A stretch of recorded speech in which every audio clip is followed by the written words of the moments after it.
Wild Times. Oh, yeah. Here we go. It is the Wild Times, episode number 117. And I'm very excited to announce that we are finally launching our children's show, apparently, according to Patrick's It's going to be, I'm going to be doing unboxings, little tutorials of how to put things together. I'm going to build things out of blocks. Yeah, it's going to be good. So this must be the new nursery in your new house. It's chaos. It's chaos in the other room. My office is attached to the room that is the entire house, right? It's all connected. There's a guy fixing a door. There's a baby eating lunch. There's a wife on a conference call. Yep.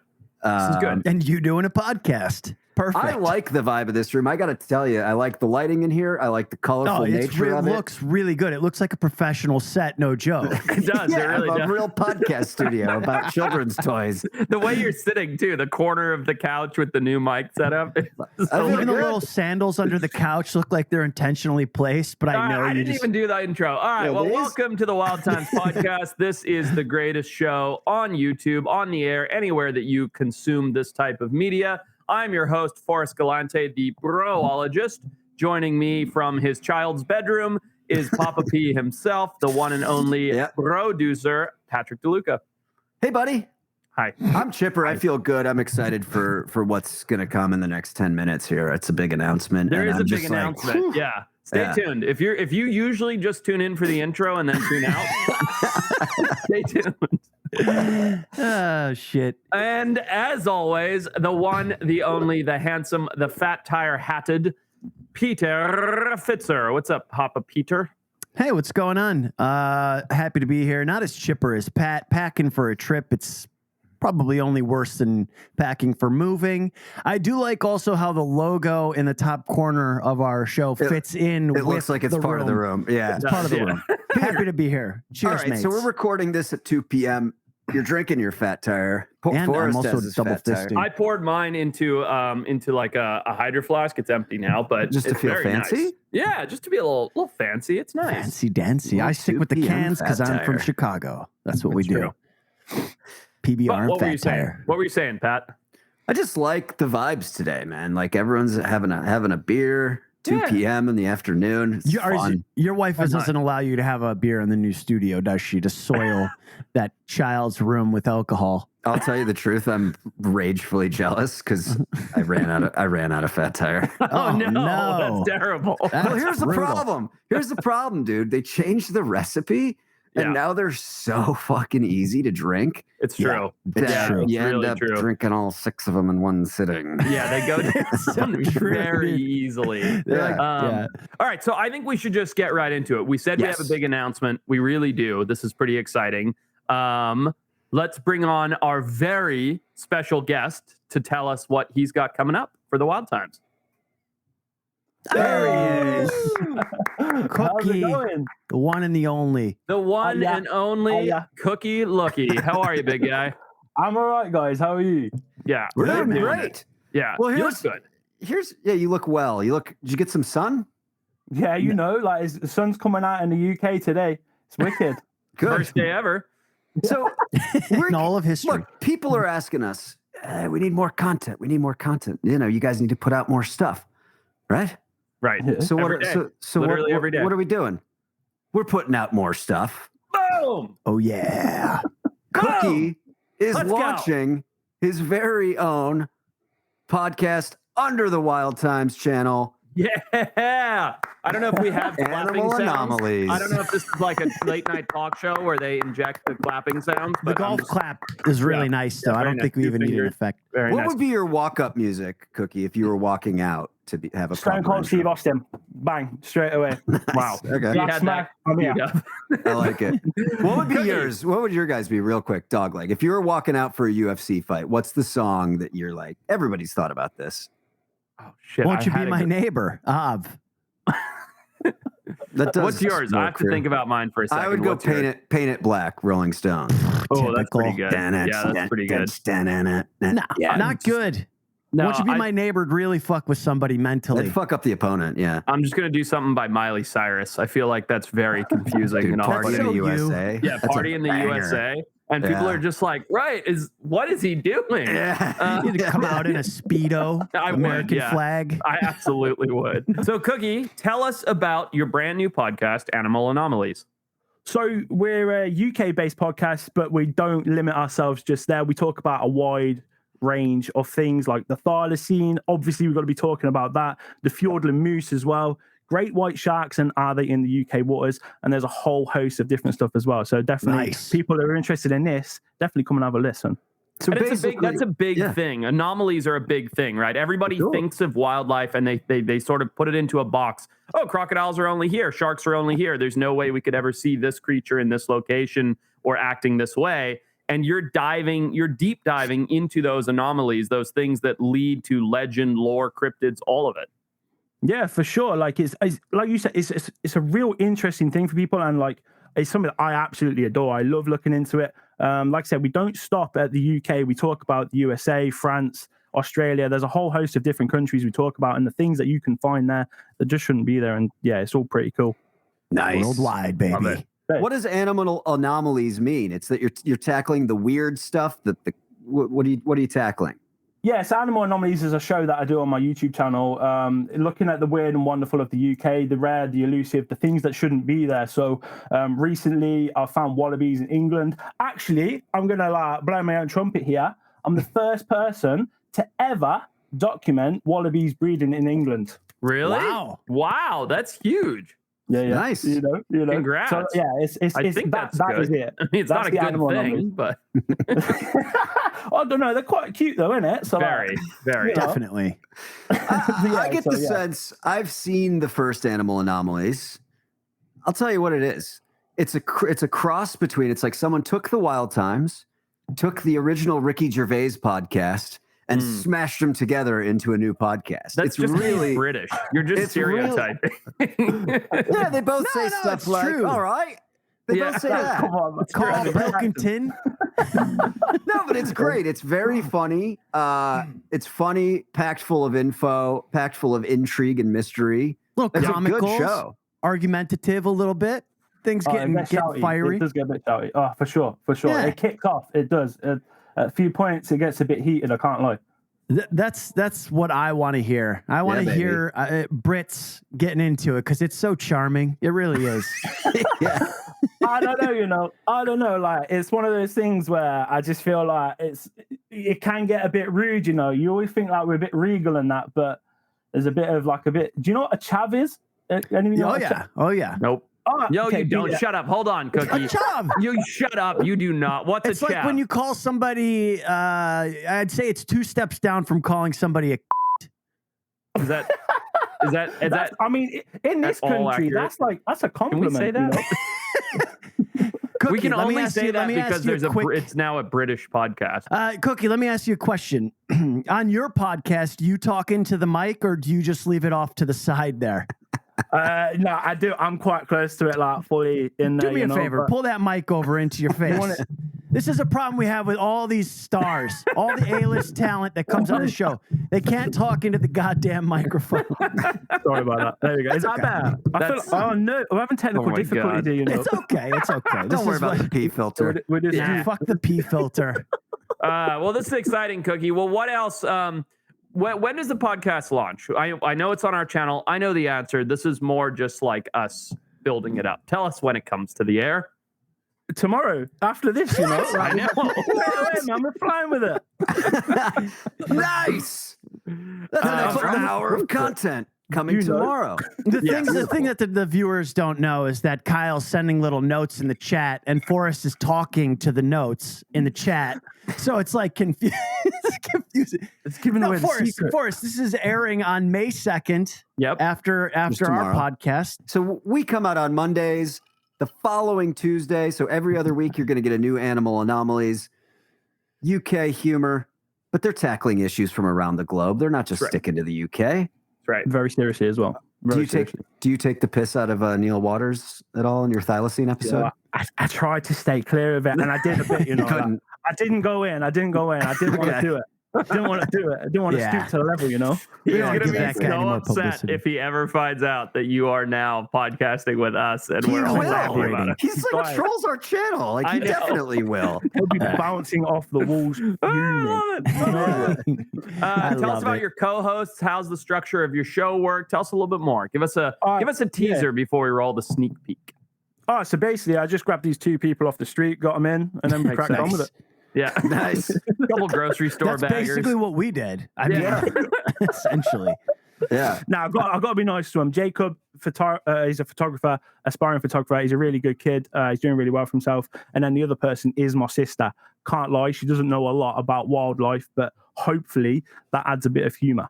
She's the me of your podcast. Exactly. That's right. Hopefully Yes. she's as funny and charming. So it's the and exact same good-looking. format. It's one person who knows a lot, one person who knows a medium amount, and one buffoon.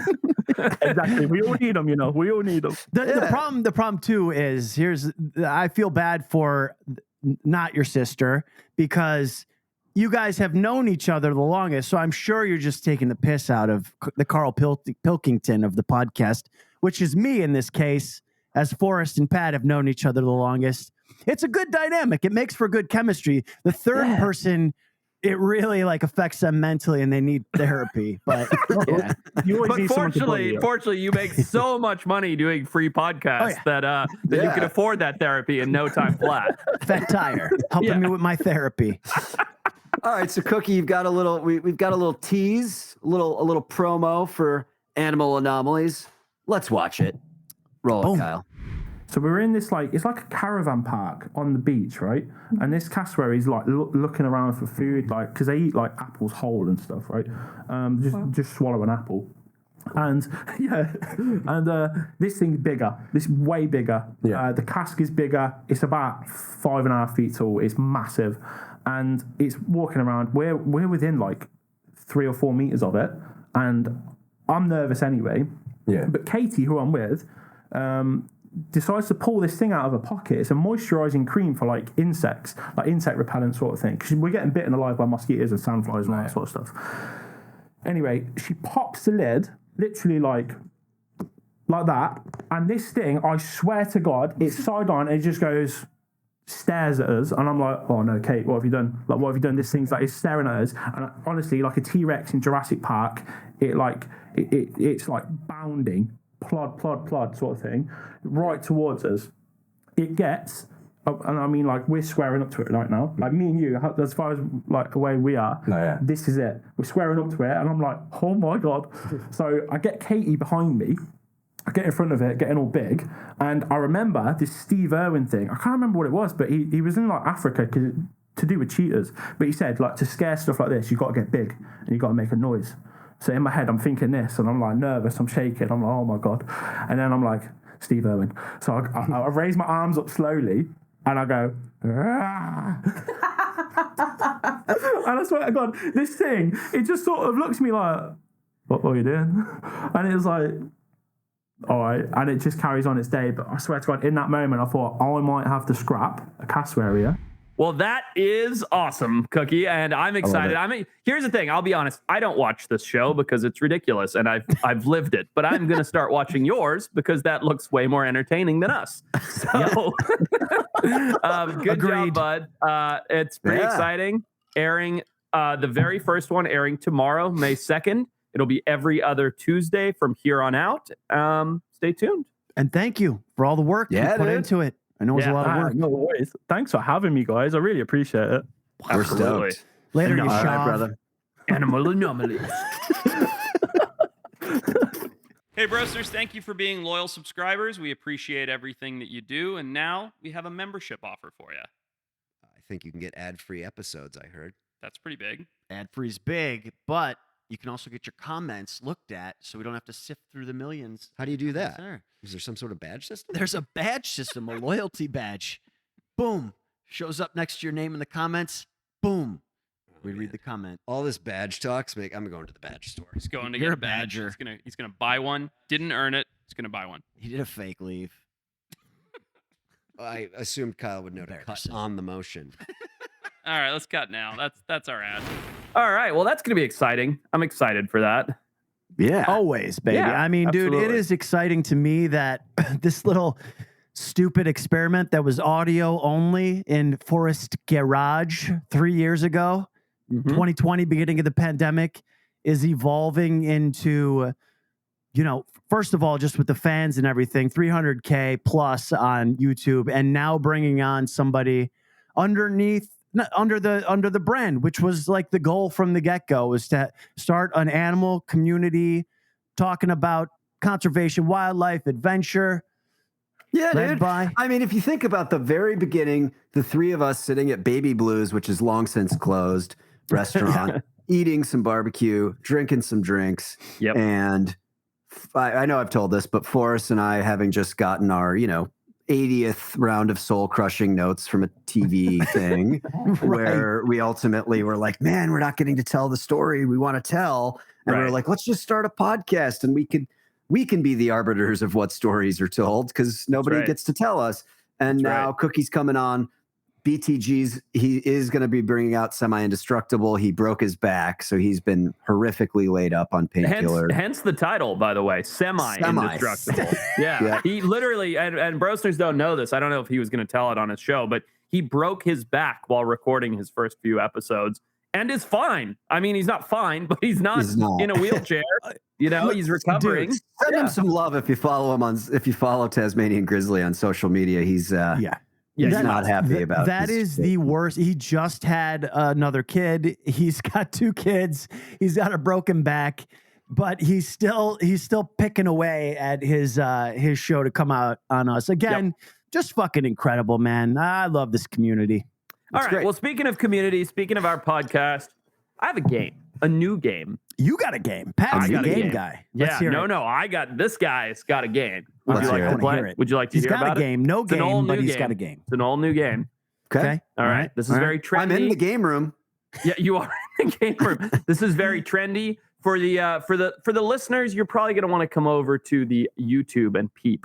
And if not, we'll do our best to describe it. But welcome to our all new, probably one-off game before we get canceled, Smash or Pass. I mean, I got an idea of what it's about. It's but very trendy. I've been seeing it on social media. That's why I wanted to do it. Okay. And so here's what we're going to do. It's very simple. It's very topical at the moment. We're going to pull up a picture of a girl, whether she's pretty, whether she's ugly, doesn't really matter. And we're going to say whether we'd smash or pass. Okay, Cut. It's that simple. Cut. This is not Harry. No, we're doing it, Peter. We're doing it. We are doing it. This is so bad. We should not do this. We're doing it. We are doing it. It's definitely going to be Kyle, like an orangutan. Pull up the first image. Kyle, pull up the first image. All right. What do you think of this young lady? I don't judge people by looks. I'd have to get to know her. Oh, come on. Well, I can tell you right now that that's like one of those lifelike dolls that somebody bought. That's AI. Just answer the question. Yes, we blew his cover. No, you're good. You're good. You just keep playing. Okay. Peter? I mean, if I wasn't married, I'd probably take her out on a nice date. If you're not married, okay. All right, go ahead. Probably take her on a nice date and then maybe so smash. we got 3 for smash. Let's move on. Next image. All smash. Right. This young lady. I'm saying smash to everything. I don't feel comfortable here. I'm so uncomfortable, but I'm still going to say pass. Okay. That's probably for the best. Kyle, let's pull up the third and final gal for our test here, shall we? All right. How about this young lady? I know what you did. I know what you did. These are amalgamations of us. I passed them myself. I'm so glad it lasted as long as it did. By the way, for the viewers, pull up the OGs, would you? All right, so here we go, ladies and gentlemen. I found this stupid AI thing that's so trendy online and put images of each of us to turn us into girls. Mine's intentionally ugly. Look at the blurred mouth. The eyes are beautiful. It's the best I could get. Now, the fact that the blurred mouth, dude, by the way, go back. This is bullshit. Dude, the mouth makes it look like I have some weird mouth thing. If the mouth was better, I would have said smash. Okay, it's not the mouth that's making it. It's the mouth. Ugly. You're heinous. Go to Pat. Dude, go to Pat. Are you kidding? Look at you. You clearly still look like a man. She's got resting bitch face, that's for sure. Look at her arms and her hands. So masculine. I like crack a fucking lobster. you guys were- Let me guys- see Forrest again. You guys were so uncomfortable. That's the best part of this. This is ridiculous. He literally went like high quality, like he sent this one into a real high quality one, and then me into like the ugly version, and you There into is like no the mediocre. option. There is no ugly I or don't pretty think that's option. what happens, sir. You just put it in the thing and it spits out a girl. That's Well, all. this is probably why he's the Z-list celebrity and we're the no-list celebrities. I gotta say, I'm stunning as a woman. It's not true. You're All right, horrid. Brosters, if you are only listening, you're going to have to come and watch this. My whole goal was just to hear Patrick and Peter say how hot they thought themselves were as women. I passed on myself. You did pass on yourself. If I'm being honest, I would have passed on you too. If I was masturbating in a mirror, I probably wouldn't be able to get it up. So before we move on completely of me trying to sink your guys' ships, I did have one more thing to show you from the exact same AI art generator. it better be Kyle mixed with a turtle. It's nicer. Kyle, pull it up if you would. This is it's a look at us 30 years in the future doing Oh my this show. God. My God. Oof. Oh Yikes. my God. Again, not something that I can control. You just hit make it all. I mean, by This the way, is what but we look 50 like. years though, like we're talking 90, so that's pretty good actually. I meant 30 years. Regardless. If I look like that when I'm 60, I will Can you end zoom it. in on Pat's eyes? Those bags are like his face is melting off. Apparently, it knows about my diet. It's like, yeah, he's not going to look good. I just look like a fat trucker. Forrest, is that based off your action? Is that your face? It's literally, it's like just a thing you put it in and you're like, turn it old, turn it woman, turn it man, whatever. And this is what it does. That's Santa Claus from the Santa Claus movie. I Tim know, Allen. very much so. Jeez. What a nightmare. I hate Right. this. I might walk off the show. Like I'm really just I got to think about this for a while. I've got a game that All I want right, to play. what do you got? All I right, love I like it. games. It's not It's the a best new part one. of my day. All these games. It's not a new one. It's an Okay. old game. Let's have it, good. baby. Oh, good. It's called Animal Mysteries. Ooh. Been a while. It has. I really want to get Forrest's brain on this and Peter's layman approach. Yeah. Can we? I'm Yes. a Le Mans. We must. All right. We let's must. go. All right. This takes place August 27th, 2013. Okay. Okay. So we're just north of Las Vegas, New Mexico, which is up in the mountains, right? High elevation. A hunter walks into a clearing to find over 100 elk, all very close together, laying dead. First thoughts. 100 elk dead. Where was he? What did you say? In the mountains of New Mexico. New Mexico. Poison. Some kind of poison. Okay. I'm gonna go poison, but some kind of gas from an illegally parked fracking machine. Okay. I'm going to keep going. Yeah, please do. What? What's the problem? Nothing. You'll find out why. Okay. From the scatter pattern, it looks like they all basically dropped dead at more or less the exact same time. Okay. So no lightning strike, So tissue samples are taken. They showed no sign of the usual suspects poison-wise, like anthrax, botulism, epizootic hemorrhagic disease. Mm-hmm. So they start looking at water sources nearby. Are there toxic plants, fertilizer contamination? Nothing. Okay. Okay. So you still thinking poison, Forrest? I mean, no, not after that analysis, because that basically just covered everything I was thinking. Let's get another guess here. I think it's a good. We can reassess our guesses because I definitely know what it is now.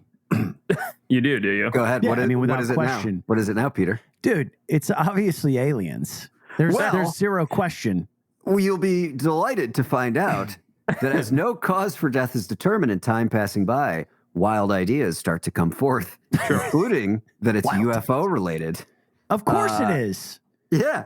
All right. So finally, after a month, New Mexico Fish and Game makes an announcement. They solved it with circumstantial evidence, though. Wow. Would you like So this to is interesting. Would you like to know what they said it was? I Yes. would very much so. Yes. Okay.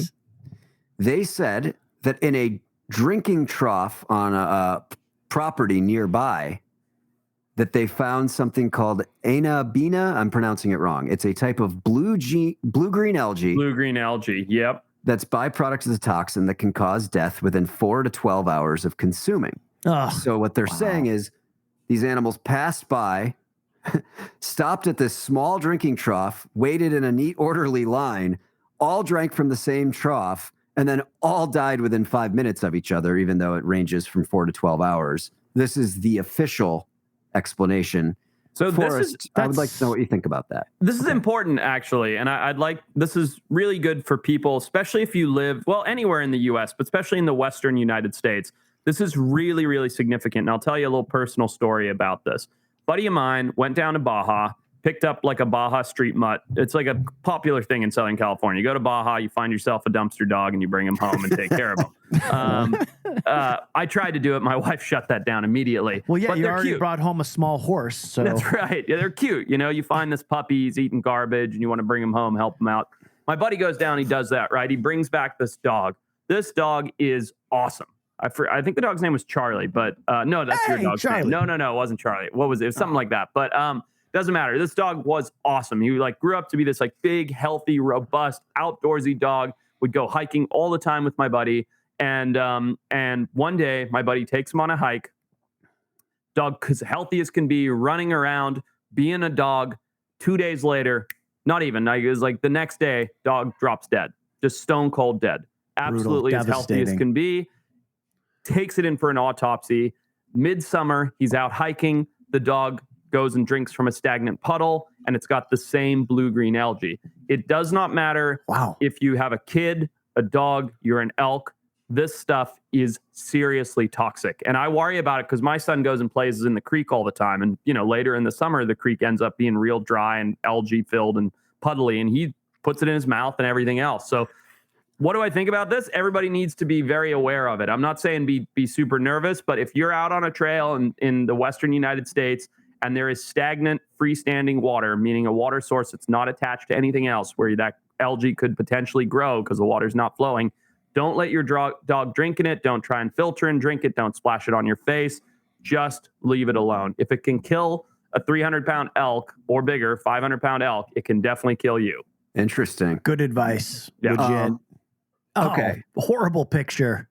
A dog swimming in a pond, a swamp of blue-green algae. Okay, but Thanks, Cal. That's great info. But does it make sense that this small trough designed for a few pigs, that 100+ elk would have all drank from the same trough and then died within 5 minutes of each other?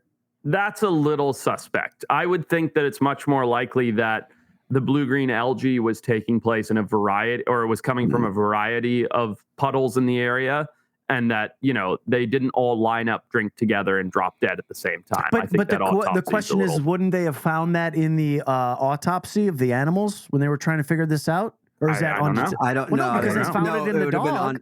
Undetectable, I think, or they didn't test the tissue. No. See, I'm poking holes in this because they found it in Forrest's friend's dog. They did. See, they did. The mystery is unsolved. They're just saying that as the official thing because I'm telling you right now, 100 elk, this is aliens. Well, so without question. But here's a little bit of intrigue that I found fascinating. So this part of New Mexico has awarded the most natural gas fracking contract. Oh, no way. Anywhere. So Peter's thing. That's why you were like shocked when he said it. Oh, dude. They found contaminated drinking water of humans drinking water in the area. And a politician proposed not even to get rid of the contracts they'd already given, but was like, we need to like pause how many of these fracking contracts we're putting out. Like the water's fucked up. And it didn't even get enough support to make it for a vote. Because there's so much money changing hands on this natural gas fracking in New Mexico. So a lot of locals there think that Peter might have guessed it right off the bat, that there could be some fracking chemicals or something like that, and it got swept under the rug. Little conspiracy, maybe. Listen, weigh in the comments what you think it is. Take a peek. We'll put a link in the description because honestly, man, this shit's fucked up. 100 moose. And Forrest, literally his friend, had the autopsy. I'm sorry, elk had the autopsy and was detectable. We've just poked a major hole in this investigation that has not been stated in public yet. It is interesting, and especially as someone who's not, like I'm not a big conspiracy theory guy. I know you are, Peter, but like I'm just not into that stuff, right? Yeah. But I do think that is the kind of thing that would be swept under the rug immediately. 100%. It's just like, well, I don't really sort of I don't really lean into that and think like, oh, all these conspiracies are taking place all the time. The government's trying to trick us all the time. A massive fracking operation that's well funded, that releases some gas and kills a herd of elk. I absolutely believe that mining organization would pay anybody $1 million, $100 million, $50 million, whatever dollars to make it go away. And especially when you work at, the DNR, the Department of Natural Resources, and you make $60,000 a year, some guy comes along and says, hey, when you do your autopsy, make sure that says blue-green algae. Here's $50 million. Right. You're telling me, I don't care who you are, you're not going to take that? I'd take it. I'll take that bribe, and I'll tell you why. Because I'll put that $50 million into conservation use. I will absolutely figure out. Well, maybe not, because I guess they're fracking, so maybe should have shut them down. No, but I mean, you get my point, right? Yes, like you're taking that. You're not walking away from that. We can't say definitively that it's correct, but the suspicion that's out there, especially considering the evidence you released at the end of the mystery, that other water supply has been contaminated. Yes, I think people should be looking more into this. And by the way, that employee that makes, as you said, $60,000 or $80,000 a year, it's not. You don't need $50 million. No, 50 grand in cash that just fell off the truck. Totally. Is going to go a long way. Totally. Exactly. Totally. Not to mention, like, if local politicians are like, they're looking at it, they're like, okay, if we come out and say that they drank fracking fluid, that's going to cause massive public outcry, right? And put a stop to this pipeline of cash that's coming into the state and into our pockets directly in kickbacks. Well, and the animal behavior, Forrest, I mean, it's just frankly, from what I'm hearing, they would not line up. 100 elk wouldn't line up and take sips out of a small trough. And that's what they put in the paper as the official explanation. Not only that, Peter, but a dog that's been raised in a house that's out on a hike, that goes hiking a few times a week, will absolutely drink from a puddle. They're thirsty. They're going to drink from a puddle. They're going home to eat their Purina dog chow and their Evian water. A herd of elk, well, I don't know that there's any science behind the statement I'm about to make. I strongly believe this is more knowledgeable than that. These animals live out in the New Mexican desert. They don't go around drinking from puddles that have blue-green algae. And you've never heard of this happening before. You've never heard of it happening since. You haven't heard of it happening with 3 animals that tasted it, went, ugh, and dropped dead, or sniffed it and went, something's up, because they have an insane sense of smell. Instead, we're talking about 100+ animals that had no idea. I mean, that's pretty suspect. Like, I like to think that these animals are more aware, whether it's conscious or subconscious, than to be drinking out of stagnant puddles or troughs or whatever it is that is undeniably contaminated with a life-threatening thing. Oh, dude, I just think felines will not drink out of stagnant water. Feral cats don't even drink out of stagnant water. Only domesticated cats. Mine won't. Mine doesn't. Will not drink out of. It has to be running water. So I have fucking 3 fountains in the house, but it mostly just drinks the filtered tap. It's pretty infuriating, dude, how stupid they think that people are. And honestly, like, listen, if I would have read the story, I would have just passed it up. I would have read the headline and the summary, and I would have just been like, whatever. But it's like, you could easily say, okay, well, hey, I want you to do an experiment with an elk and give it a dish of like the inert algae that won't actually affect it or whatever, and that's see interesting. If it would even drink it, That's a good idea. We need Cookie to get on this. This is an anomaly, and then if it drinks it, then you immediately got to jam your fingers down its throat. You get back up. Give it some Epicatat or whatever that shit is that makes you puke. Hey guys, if you're enjoying, one more time. Guys, if you like the Wild Times, check us out on Patreon. We put out 4 extra podcasts per month. That's 1 commute a week that you're just going to be laughing and learning the whole time in the car. Hey, let me do something else. This is the late night content, stuff that we can't show on YouTube because they'll kick us off YouTube. It's the Cinemax of podcasts. Uncensored, raw dog. It's the Cinemax of podcasts. Check it out. Link right here. Patrick, do you remember when we were in Louisiana and I wanted to catch that one? I think it was one. It wasn't even one of our first. I don't know why I'd lie about that. It was like our 700th cottonmouth. Yeah, and it was in telling. that. I don't even know why I'd lie about that. Well, because I wasn't going to lie about it, but I was trying to make myself feel better by saying it was the first cottonmouth. But we saw so many cottonmouths when we were in Louisiana, and this was arguably like the 50th plus cottonmouth. And we were like in the middle of a scene, and I went diving into the swamp to catch it. Yes. Yeah. Do you remember the color of that water and what it looked like? Yeah, it looked like someone puked up pea soup. Yeah. Ew. I wish we had that. I wish we had that clip because I just went flying into this puddle of blue-green algae to catch this cottonmouth. Oh, look, Kyle's found the found the still from it. But ew, dude, that was fucking yuck. In the Louisiana blue-green algae swamp to catch cottonmouths. I am happy. I like real happy there. What's that necklace you got on? I see that in all these like pictures that I see of you on the internet whenever I have. Yeah, what's up with that? What is that? It's a Nyami. It's a Nyami. This is Nyami Media. See it up there? I know Nyami.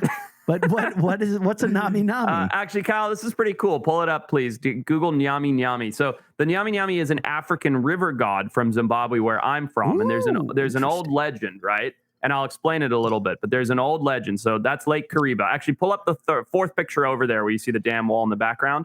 At the time that this dam was made, Peter, it was the largest man-made dam in the world, and it dammed the mighty Zambezi River, one of the great rivers in the entire world.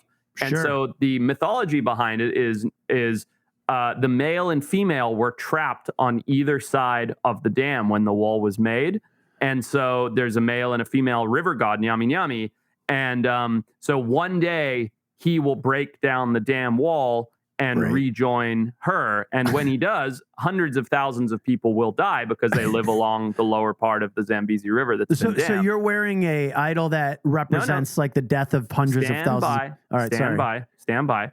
Now, two things that are very interesting about that. One is that the dam immediately after being built formed cracks in it and is slowly cracking every year, and it will eventually explode.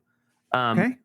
Two, more to my point. The Nyami is a symbol of good luck, and it's a protector. So before the dam was built, it was a protector of the people. It used to look after the people and would protect them from the crocodiles and the hippos and all the things in the area. And so I wear it, and I have done ever since I was 14, for the protection. And if you look closely, it might be better if Kyle pulls up a picture. It has the body of a snake and the head of a fish, and that's what the Nyami River god looks like.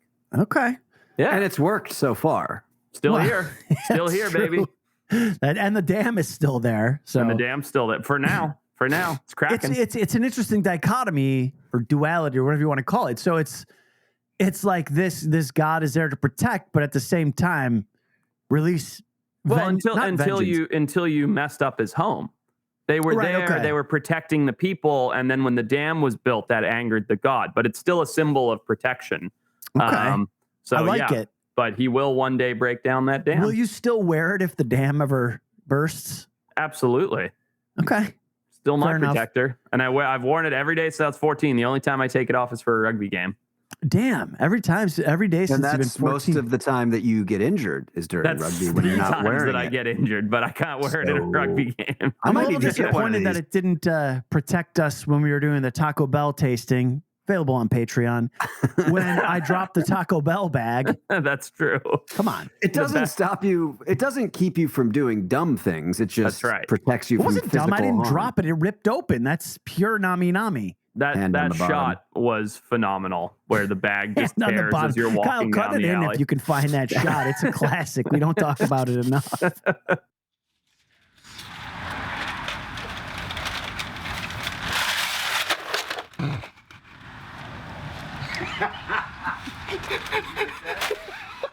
Are you wide enough?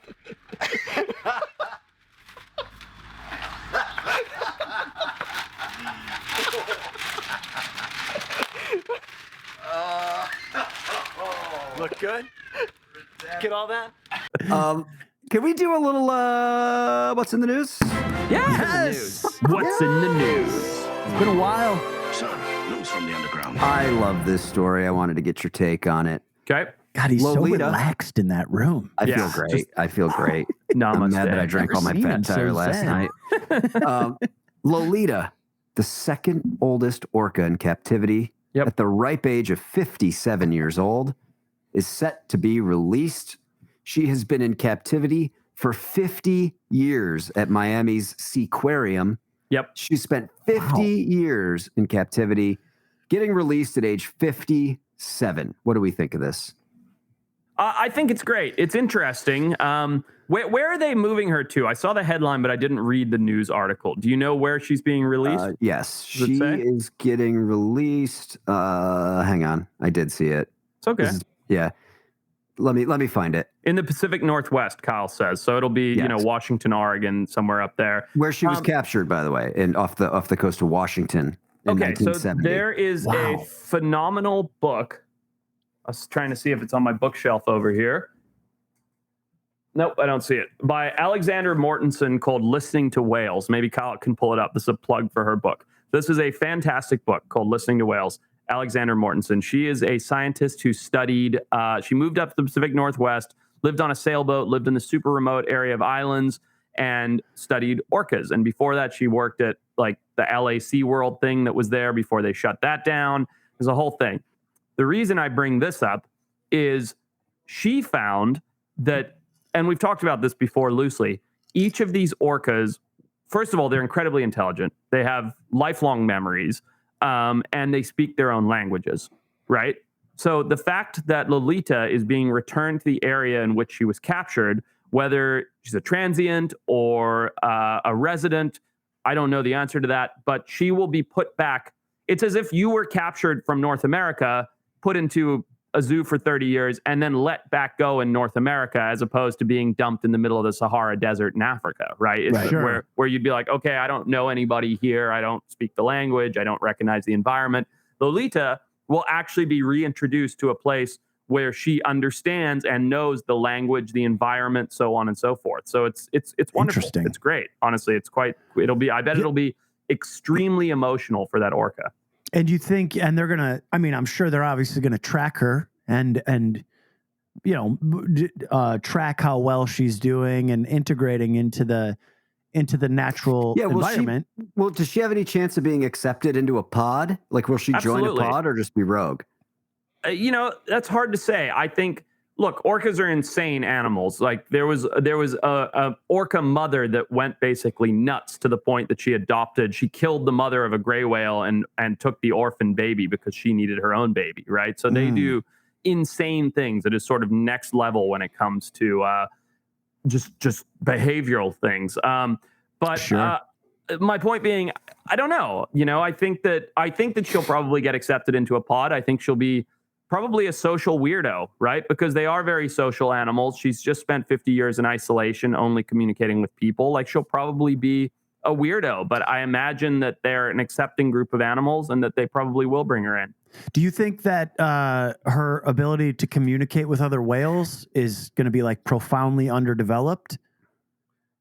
Yes, I do. I think because after spending 50 years in captivity, not voicing that, it's like not talking to another human for that length of time of your life, right? You would forget words, you'd forget how to compose sentences. You wouldn't forget everything, but you'd lose the majority of it. I know when I go back to Zimbabwe, my Shona, which I spoke very fluently when I was a kid, is abominable. Like, I can barely understand it and barely string the words together.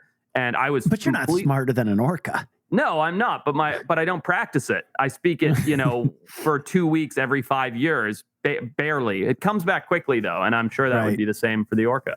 I don't know. I'm a little like kind of torn on it because it's like it's been so long, and now you're kind of throwing her back. Whether or not, of course, like it's the best case scenario, putting her back where she came from, but it's like, well, do they do this often? It's the best case scenario for humans to feel good about something, right? I don't know that it's necessarily. It's hard to say. Is it the best case scenario for the orca? We don't know. Would she not fare better staying in captivity at this point?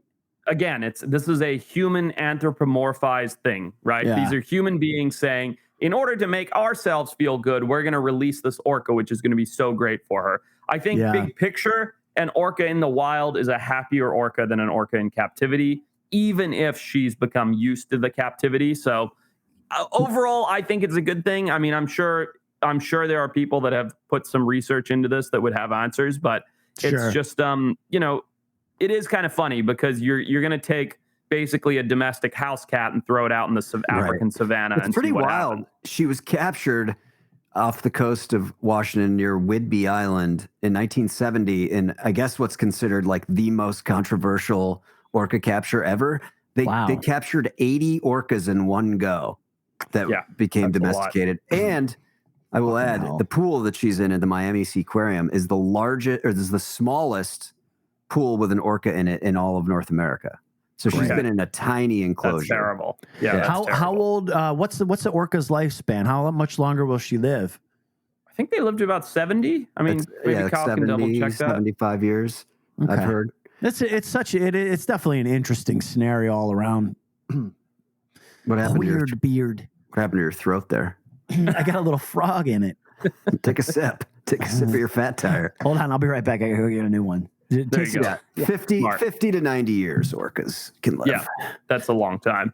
All right. Well, I think overall it's a good thing. I think that we have probably seen the end of orcas in captivity. I just don't think that that's coming back in human history. Like now that we have a better understanding of their intellect and we understand more about their behavior, and with all the animal welfare and animal rights groups, I think we've basically seen the end of orcas in captivity. So I will say this, I am not anti-SeaWorld. I'm not one of those people that doesn't support those organizations. I think zoos and SeaWorld and places like that, while they absolutely do at times exploit animals, they're also filled with people that passionately care about wildlife. That's why they work at zoos and aquariums and places like that. And I think if you're not someone who's ever going to go, where is Lolita? What aquarium is that? Miami Seaquarium. Okay. If you live in Miami, go and see Lolita, because if you're never going to make it to the Pacific Northwest or somewhere that has orcas, this might be your only opportunity to personally connect with an orca. So I encourage you to go and see her before she's gone, because while I don't support keeping orcas, I do support people connecting intimately with wild animals. Absolutely. Love that. That's a really good way to put it. Speaking, I love this. Speaking of connecting intimately with wild animals, the movie theater in, I think it was Anchorage, had a very interesting patron the other day. Kyle, would you mind pulling up the video? See what you guys think of this. Somebody. Oh, a moose. That's a moose. There's a moose who just very politely comes in. Watch this.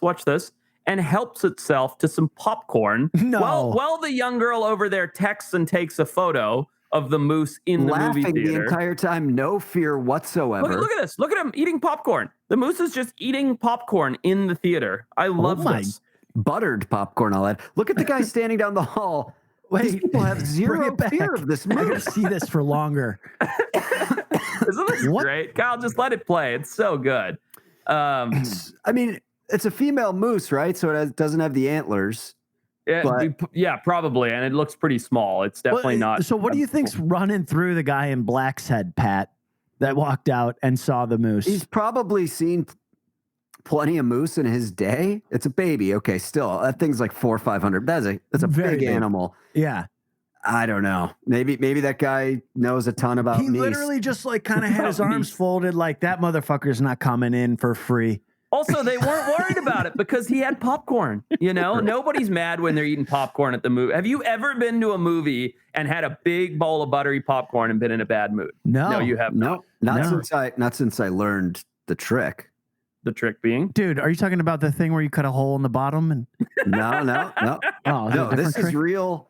A little joy for brosteners. Okay. Oh, here we go. You guys don't know the popcorn trick? Wait. Let's set this up. Let's do a movie theater little joys.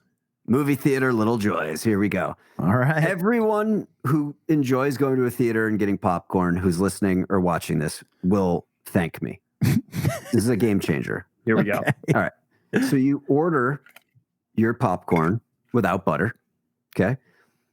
Already hate it, but yeah. Yeah.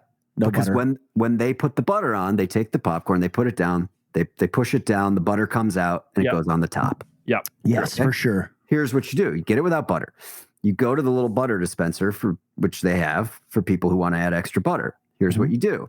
You take a straw, you put the straw 2/3 of the way down the thing. You put butter down it. Then you raise the straw up to the middle, put some more butter down it. Then you raise it up to the top, put some more butter on it. This is like a major life hack. I might have to leave. I might have to just... You've got evenly distributed butter throughout. Give it a little shake it around. Did you... Now, Perfect. How long have you been doing this, Pat?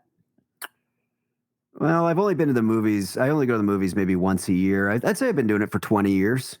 Did you... So that's before, or is that when the internet was around? I guess that's right when the... So where did you find it? How did you find this out? Was it passed down, word of mouth? This word of mouth. I actually, honest to God, I don't know. I think I must have seen someone do it. I think that we could post this as a post, just this tip on our website. As a life hack. Yeah.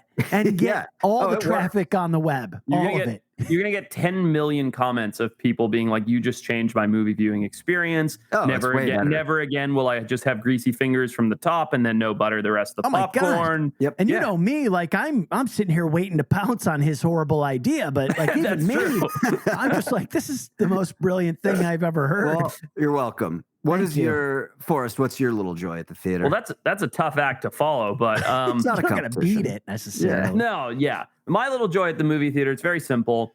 I will never ever get a slushie because it is just a sugar smoothie, right? It's ice and sugar drink, unless I'm at a movie.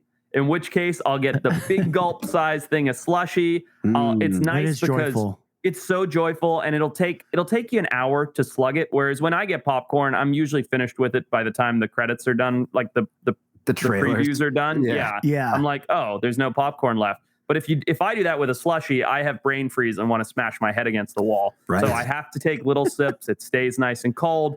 It's a tremendous little joy. It stays cold forever. They must put like antifreeze in it or something. They do. That's that blue coloring. That blue coloring is actually antifreeze. That's right. Yeah. For me, it's quite simple. I haven't been to the movies in years. Last time I went, it was to see the Queen movie, from what I can remember.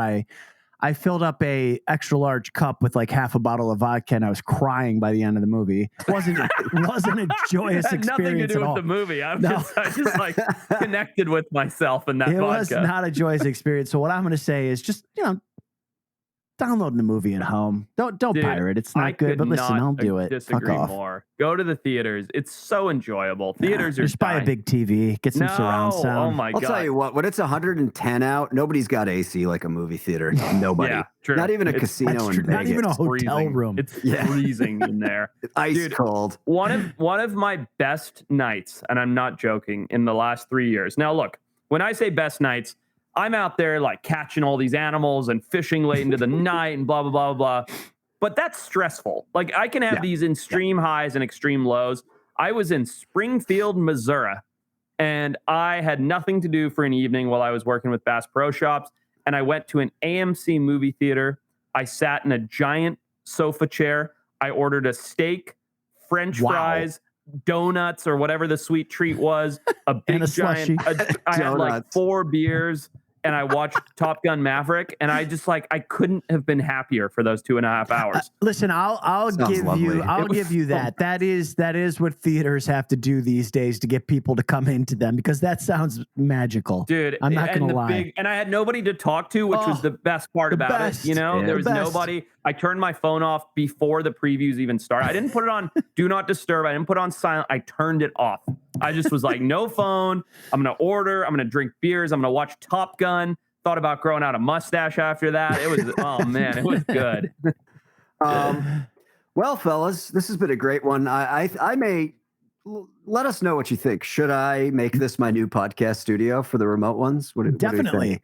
Yeah. Okay. Quick question though. No battle royale. I was kind of hoping for one. No. I have one ready. Oh, thank God. Sorry. Didn't mean to interrupt. Do you know what time it is? That was close. It's time. Battle Royale. This was submitted by one of the brosteners, and I think it's fantastic. Notepad. What is it? Forrest has his steno pad ready. Here we go. Juan Osa. Thank you for submitting, Juan. You guys have already thought about this? It's unfair. All right, go ahead. I have not. This is I'm the first looking at the show doc. You have a 3-month-old baby, and you're going out for the entire night for the first time since the baby was born. Okay? 3-month-old baby. Okay. They're helpless. They're useless. They got nothing. They are. You have to create the best animal babysitter, Oh. combining the head and intelligence, so the head and the brain of one animal, the full body and limbs of a second animal, and a special ability of a third animal. Here's the catch. No primates are allowed. And he says, keep up the good work and cheers from a Venezuelan brostener living in Guatemala. I love that. Love that. All right. All right. So What's the order? babysitters, so you got the head and brain, you got the body and limbs, and then a special ability to make a babysitter that you can trust for a full night, stress-free. Yep. Love This that. is tough. I'm going first. I love it. I'm ready. Okay, I'm going first. Okay. I'm taking the body and limbs of a gray kangaroo. Motherfucker. That is so irritating. I wanted to go first. I didn't want to push it because I didn't want you to take that. I jumped on it like a weasel. Damn it. That was so weaselly of you. All right. That's Sorry. really annoying. I think it It's goes the without perfect saying. babysitter. Yeah. It goes without saying. It's got a pouch. It can just stuff the baby. Doesn't bother me. I'm in fine. the pouch. Hop around the house. You don't have to worry about the baby. It's going to stay warm, secure, feel like it's back in the womb. Yeah. It's a great pick. Can you just picture your kid just like I can. riding around? It's so nice. So nice. I might get a kangaroo just for that. I was going to say, at least get a CG one of it. Yeah. Yeah. All right. Let's have Peter go next just because I'm hoping that he takes another one of Forrest's picks here. Oh boy. All right. Well, okay. Well, Okay. this is a tough one, but I am going to have to go with a special ability first. I'm going to go with the special ability of a dolphin with its unique ability, intelligence only second to humans. Again, unique ability to the head, or do you want the special ability? Because the head I said it twice. You did say it twice. That the head is the brain as well. Yeah, I'll take a head. Why not? Who cares? Who cares? That's not going to scare the kid, the dolphin head. Dolphins with a dolphin head, unique ability to communicate, understand complex information. No, where are these pictures? Where are these pictures, Kyle? We didn't see a gray kangaroo. We haven't seen a dolphin head. Come on. Get with the program. This will ensure that my baby's needs are met and that they're safe. They can talk to other people. They can talk to other animals, dolphins. They know what they're doing. I don't care if it's a little freakish with a dolphin head. Okay. Good pick. Thank you. Good pick. Kyle, before we move on, let's take a look. Let's take a quick peek at Pat's kangaroo body. Let's do a gray kangaroo. Look at that with the pouch and the joey. Delightful. Yeah, that's the one. Look at that. We need to get some of those. I would take two. I would pay so much more than I would for a babysitter to have a kangaroo hop around with my son in its pouch. Yeah, easily. Yeah. Okay, very nice. Question. Very nice. Very nice. Very nice. All right. Okay. All right. 3-month-old? Did I hear 3-month-old? Yep. All right. I'm going to take this off the table early. I'm going to take the special ability of a cow. I just want a nice cow that is going to produce to be eaten. Full fat cream milk. Ludicrous. Out of its udders. Yep. Out of those big old milk mamas right there, out of its udders. 3-month-old, and I'll tell you why. Because special ability. If you're leaving your 3-month-old behind, you don't have a lot of time before you must get home, as Suckle said, babe.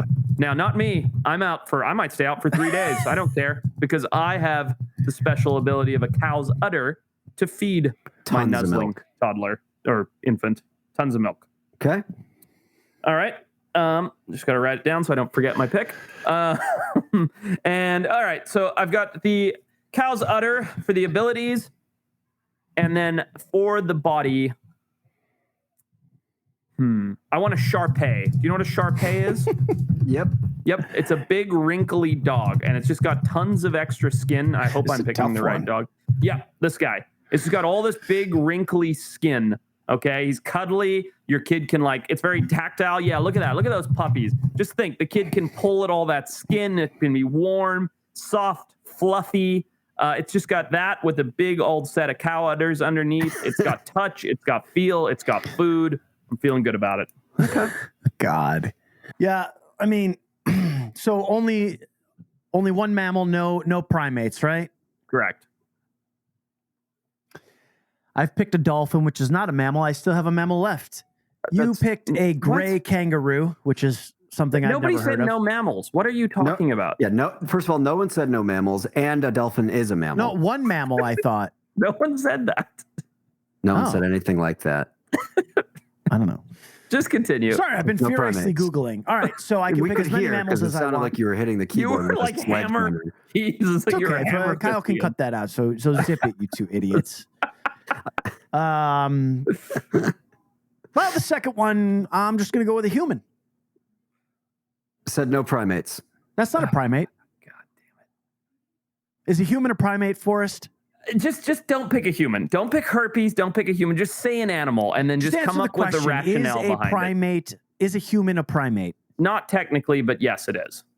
All right, fine. I'll go with listen. I'll go with an elephant for the body.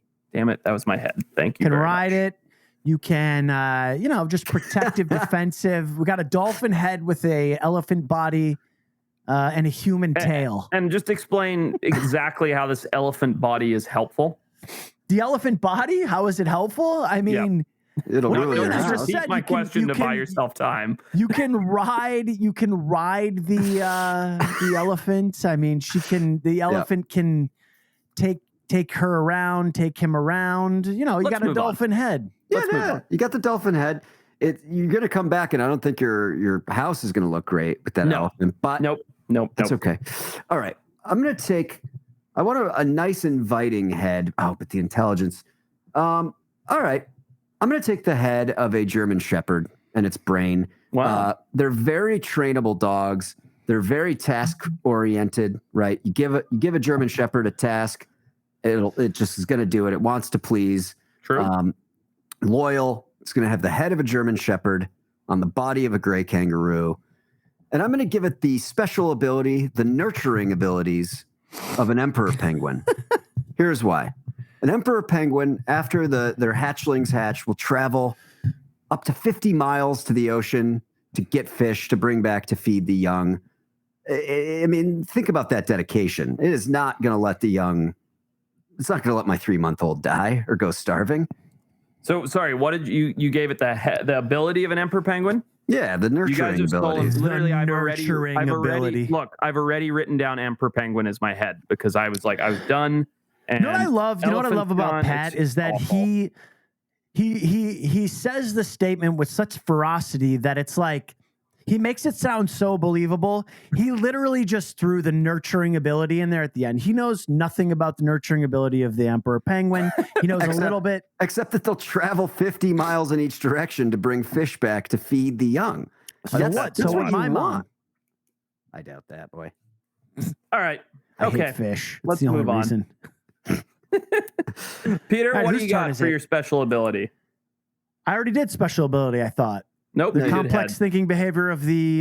Nope, that was head. That was head. Oh, so I went with head and brain? Okay. All right, well, I'm going to go with the special ability then. I'm going to go with... listen, they've been hitting my pool up. They're around. I've been trying to get them the fuck out of there. I'm going with the special ability of a duck. Waterproof coating on their feathers. Keep the baby dry and comfortable, even in the rain. I love that. So you're going to allow the babysitter to take the baby out of the house at night? I'm going to encourage it. The baby should be out of the house in the rainy weather. With your dolphin-headed elephant body with a duck's waterproof ability. That's all. Draw that. All right. Very good. I think. All right. Well, listen, my goal is longevity on this date out of the house while my 3-month-old is left behind. So while it is nuzzling into that soft, silky Shar-Pei body and drinking tons of milk, I need somebody that can clean up after the baby. All right. I need an animal head that is both nurturing and a very good mother, but also going to groom and keep my baby clean when it undeniably shits itself. Mm-hmm. I am picking a cheetah, not just any cat, a cheetah's head. They're beautiful. They're fantastic mothers. They groom their little kittens with the licking all the time. And they're really good. They're really good huge parents. Teeth, very teeth. Yep. Could definitely injure a baby. Says the guy who picked an elephant body for his animal. So that the 3-month-old can ride it. Yeah. Hang on. Listen, protect, defend. That's all I'm worried about, especially when they're going to be outside in the rain. Weigh in. Let us know who won the Battle Royale. Is it Pat's German Shepherd-headed gray kangaroo with the nurturing abilities of an emperor penguin? Yep. Peter's dolphin-headed elephant body with the waterproofness of a duck? Or is it my cheetah-headed Shar-Pei that has a nice, big, fat, milk-filled udder? Let us know who makes the perfect babysitter for your 3-month-old, or tell us who you'd build. Tell us what your good-looking babysitter would look like. Peter, do the thing. Well, you know what else you should do? You should check out the extra podcasts we do. Every week we do a podcast. I know everybody complains. There's only 2 a month on YouTube, but there's so many more. We do 6 every single month. Check that out on Spotify Premium, whatever it's called. The link will be in the description. Spotify Premium or Patreon. We love doing those podcasts. Like I always say, it's the Cinemax of podcasting. It's uncensored. It's the late night stuff. Yeah. Forrest rarely has a shirt on. His nipples are very strange looking. They're quite nice.